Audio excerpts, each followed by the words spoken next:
नमस्कार दोस्तों, फिर से एक नए वीडियो में आप सभी का स्वागत है। चलिए आज के प्रश्न को जल्दी से हल कर लेते हैं बहुत ही आसानी तरीके से। देखिए मेरे भाई, आज का प्रश्न है x और y में एक संबंध ज्ञात कीजिए कि बिंदु x, y बिंदु 3,6 और -3,4 से समदूरस्थ है। ठीक है मेरे भाई, समदूरस्थ का मतलब हमने कल बता दिया था कल के क्लास में कि समदूरस्थ का मतलब होता है दो बराबर भागों में बांट देना, यानी कि समान दूरी में बांट देना।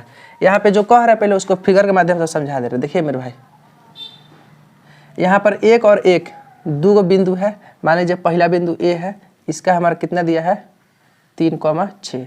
दूसरा हमारा बिंदु है बी। देखिए मेरे भाई, यहाँ पे ए बी करके रहता है, जैसे ए हमारा 3,6 है या बी -3,4 है, तो यहाँ पे दिया नहीं है ABCD कुछ करके दिया नहीं है, तो हम अपने से ले लेते हैं। ए हमारा कौन है 3,6 और बी हमारा कौन है, तो यहाँ पे ले लीजिए -3,4 -3,4। ठीक है।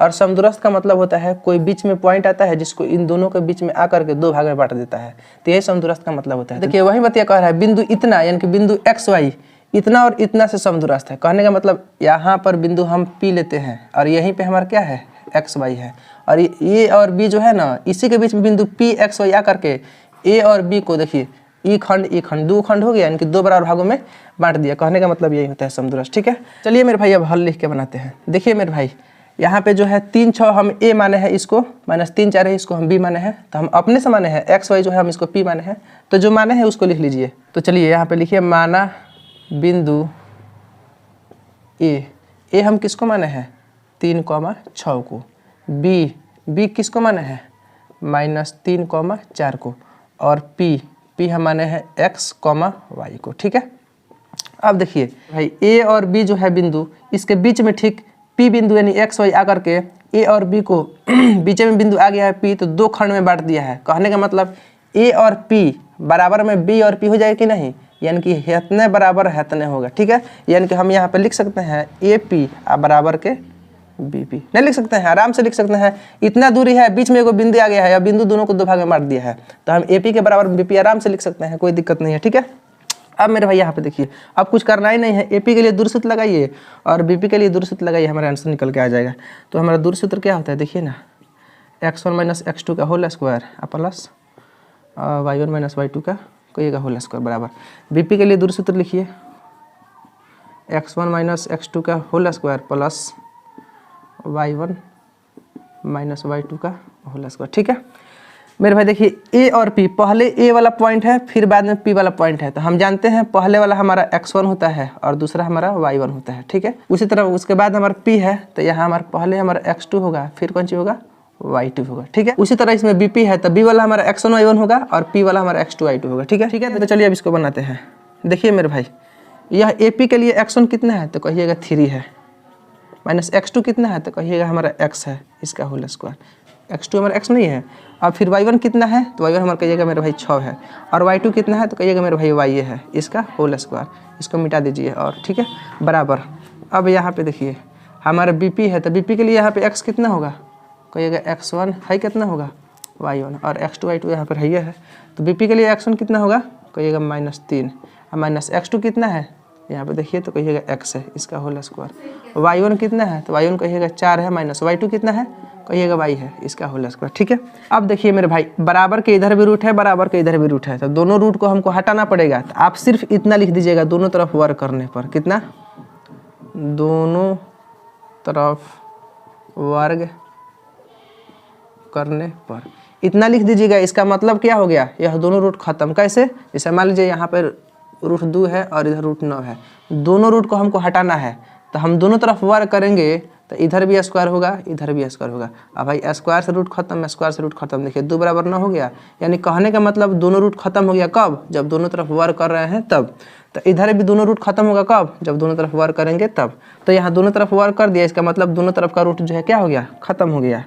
तो हमारा खत्म हो जाएगा, तो कितना बचेगा, 3 - x का होल स्क्वायर बचेगा, प्लस इधर कितना बचेगा 6 - y का होल स्क्वायर बचेगा, बराबर इधर कितना बचेगा -3 - x का होल स्क्वायर बचेगा, प्लस इधर कितना बचेगा 4 - y का होल स्क्वायर, इतना ही बचेगा। ठीक है, अब मेरे भाई यहाँ पे एक चीज़ और देखिए देखिए, अगर इसको हम A लेते हैं, इसको B, इन सब को अगर A इसको B मानिएगा, इसको A और इसको B मानिएगा, और इसको A इसको B मानिएगा, तो a माइनस बी का whole square a minus B का होल स्क्वायर बराबर a माइनस बी, सब a माइनस बी का होल स्क्वायर आराम से टूट जाएगा। अब a माइनस बी का होल स्क्वायर मेरा भाई किसको याद नहीं होगा, सबको याद होगा। तो चलिए इसका फार्मूला होता है a square minus 2a plus b square, तो a स्क्वायर तो 3 है a, तो a square minus 2ab, 2a कितना है 3, b कितना है x है, माइनस x मत कहिएगा, ये तो फार्मूला का ना माइनस है, a माइनस बी का होल स्क्वायर 2ab हो गया। अब प्लस में हमारा b का होल स्क्वायर, तो b कौन है x है, तो इसका होल स्क्वायर। ठीक है, इसके लिए ये हो गया। अब यहाँ पे आइए 6 माइनस वाई का होल स्क्वायर, यहाँ भी मेरे भाई a का होल स्क्वायर यानी कि 6 का होल स्क्वायर माइनस 2a कितना है 6, b कितना है y, और फिर प्लस y यानी कि b का होल स्क्वायर बराबर।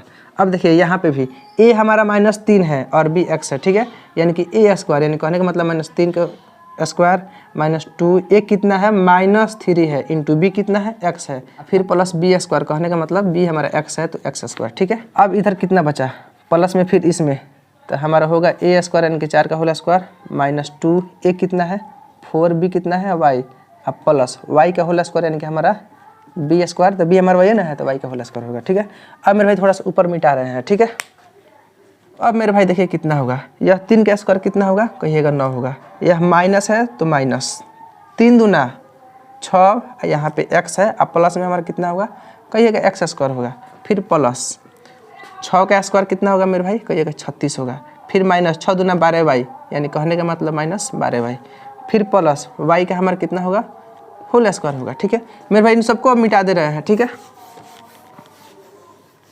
ये और इधर खींच दे रहे हैं। अब मेरे भाई यहाँ y स्क्वायर तक हो गया है। ठीक है, अब बराबर के हमारा कितना है कहिएगा माइनस 3 का स्क्वायर मेरे भाई 9 हो जाएगा, माइनस माइनस प्लस, और देखिए यहाँ भी माइनस माइनस क्या होगा प्लस, और 3 दूना 6x। ठीक है, अब प्लस में हमारा कितना है कहिएगा होल स्क्वायर है, फिर प्लस हमारा कितना है 4 का स्क्वायर हमारा 16 होगा। यहाँ पर देखिए सिर्फ एक को माइनस है तो माइनस होगा, और 4 दूना 8 और y है तो y यानी कि 8y, अब प्लस फिर हमारा y के होल स्क्वायर होगा। अब मेरे भाई यहाँ पे देखिए कोई चीज़ कटने वाला है क्या, हाँ देखिए y के होल स्क्वायर से y का होल स्क्वायर हमारा कट जाएगा, और कोई कटने, हाँ देखिए 9 से 9 हमारा कट जाएगा, और कोई है क्या, हाँ देखिए x स्क्वायर से x स्क्वायर भी कट जाएगा, अब शायद कटने वाला नहीं है। तो चलिए मेरे भाई अब तो कोई कटने वाला है नहीं, तो चलिए यहाँ पे अब कितना बच गया है, सबसे पहले x वाला लिखिए, तो इधर बच गया है माइनस 6x और इधर नहीं है। अब इधर देखिए 6x इधर प्लस में है, इधर आएगा तो क्या होगा माइनस 6x। मेरे भाई आप लोगों के दिमाग में एक बात चल रहा होगा कि इधर 9 इधर न है बराबर का मतलब इधर न है बराबर को उधर 9 तो काट दे रहे हैं, x स्क्वायर इधर है x स्क्वायर उधर तो काट दे रहे हैं, तो 6x काहे नहीं काटे हैं। ठीक है, तो मेरे भाई जो अंक का चिन्ह है वह चिन्ह भी जैसे प्लस माइनस चिन्ह होता है ना, वह एक जैसा होना चाहिए, बराबर को उधर बराबर को इधर, तभी कटेगा। जैसे देखिए प्लस में 9 है इधर भी प्लस में 9 है तभी कटा है, इधर प्लस में x स्क्वायर है इधर प्लस में x स्क्वायर है तभी कटा है। ये हमारे देखिए माइनस में है ये प्लस में है, तो माइनस प्लस में बराबर को उधर बराबर के इधर नहीं करता है, बराबर के एक के बगल में माइनस प्लस करता है। ठीक है, इसीलिए नहीं काटे हैं। ठीक है, क्योंकि हम प्लस है इधर आएगा तो अब कटेगा, देखिए तो नहीं कटेगा, माइनस माइनस जुट के 12 हो जाएगा, तो x हो गया। अब इधर y में कितना बच गया तो माइनस 12y, इधर y वाला नहीं है उधर y वाला है, माइनस 8 इधर आएगा तो कितना होगा प्लस 8y, इधर कितना बच जाएगा प्लस में 36, प्लस में 36। अब अंक खत्म हो गया, उधर का अंक कितना बच गया 16, इधर आएगा तो माइनस 16, बराबर में उधर सब खत्म हो गया 0 बच जाएगा। ठीक है, अब मेरे भाई यहाँ पे देखिए माइनस 6 माइनस 12x, 12 को में से 8 को घटेगा कितना होगा माइनस 4y, और यह कितना होगा 6 में 6 घटेगा 0, 3 में से 1 घटेगा 2, और यह प्लस बराबर में हमारा कितना हो गया 0। इसमें कॉमन क्या चीज़ निकलेगा कहिएगा माइनस 4 कॉमन होगा। ठीक है, तो 4 3 12 x हो गया, यह माइनस है तो मेरे भाई यहाँ पे प्लस होगा, क्यों क्योंकि माइनस प्लस तब हमारा कौन सा होता है माइनस, 4 तो बाहर ही है तो यहाँ पर y होगा, और यहाँ पे प्लस है तो यहाँ पर क्या रहेगा माइनस, क्यों क्योंकि माइनस माइनस प्लस हो जाएगा, 4 से 20 हमारा 5 बेर में कट जाएगा, बराबर में हमारा हो गया कितना 0। अब देखिए 3x प्लस y माइनस 5 बराबर है, यह माइनस 4 उधर जाएगा तो मेरे भाई कितना हो जाएगा 0।